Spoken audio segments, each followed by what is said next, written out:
Our contact is 125. So you know, eligible to Meta if you are a finisher and contact scooter owner or So what? One last scooter owner.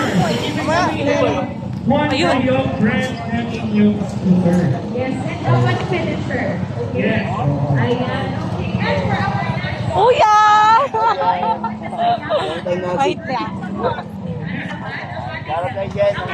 Hello, Pakoy! Kuya!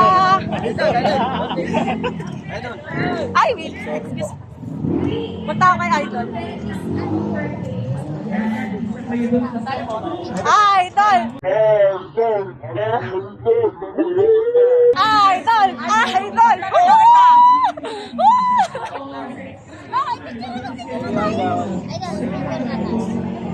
Mapipiyok. Ako din ah! Idol! Idol! Thank you po. Ben!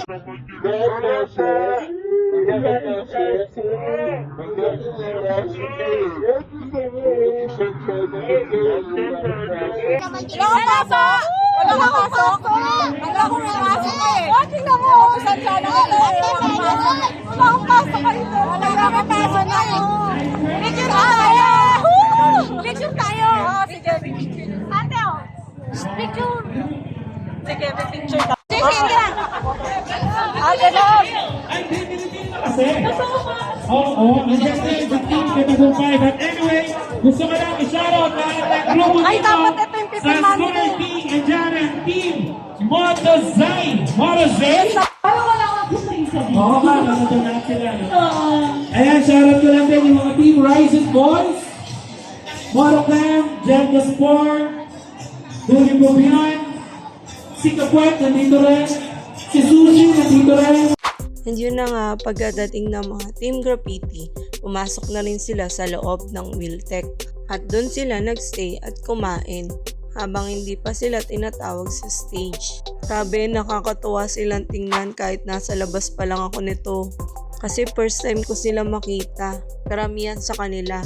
Halos lahat ng Evo All-Star nandito. Kaya sulit na sulit talaga yung pagpunta ko para makita at suportahan sila.